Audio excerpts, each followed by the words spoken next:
Everybody who operates a boat in coastal waters knows full well how dangerous poorly marked fishing gear can be. It doesn't matter whether you're a sailing boat or a small motorboat, you've only got to get your propeller tangled in some fishing gear and you end up stern to the tide, which is a highly dangerous situation. You could very likely end up with a lifeboat alongside you, or maybe you'll cut yourself free, which is bad news for the fisherman because he either loses his gear or gets damaged gear. It's just not good for anybody really.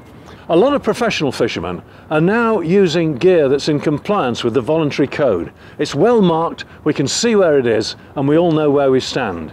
What we need is for the rest of the guys to follow their good example. Many of us have had bad experiences with fishing gear, but we've got two guys here today who are really experienced who can tell us a tale about it. Given the nature of what we do, exploring the coast of Ireland to revise the pilot books, running into fishing gear is by way of an occupational hazard for us, and we've been entangled perhaps 5 or 6 times, but it's never been life-threatening until the last time. We were coming down Bantry Bay in the southwest of Ireland, 200 yards of cable offshore, cliff-bound coast, onshore wind southeast of about force 5. I saw a pot in the water and steered to pass close downwind of it. I thought safely clear. But the boat came to a rather sudden stop and I realised that somehow or other we'd got entangled. I didn't quite understand what had happened. I knew that we were caught by the rudder because the steering got stiff, but I could still steer.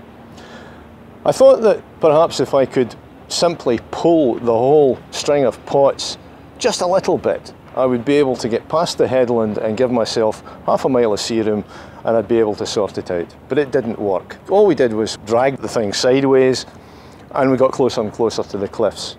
Rapidly ran out of options and had to put in a pan-pan call.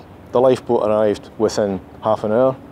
A fishing boat turned up. They were able to see the line that we were caught on and they were able to grapple it and cut it, and the lifeboat towed us back, towing on the rudder 17 feet of floating line which was attaching the second buoy to the first one. The two were in tandem. That's part of the line. 12 mil thick floating line that we did not see. The whole situation was really quite scary. Lovely day in June 2017, racing out of Holyhead on the Isle of Anglesey. Full crew, all experienced, 7 sets of eyes. We're coming round the headland, North Stack, where the tide flows, 3 knots or so. Spinnakers up, following wind. Doing very well, 10 knots or so, when I just caught out of the corner of my eye a pot whizzing across the water towards the boat.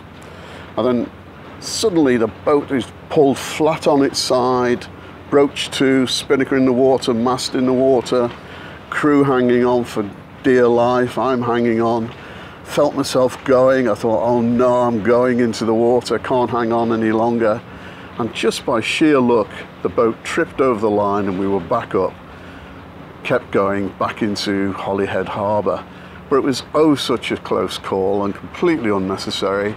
We're all experienced, we know there are pots there, but when they're dragged under by the tide, they're just impossible to see. The Cruising Association is heading up a campaign in cooperation with the National Federation of Fishermen's Organisations, asking the government to coordinate a consultation to try and sort all this out. It makes complete sense to find a solution that will be cheap and practical for our fishermen and will make navigation safer for us all.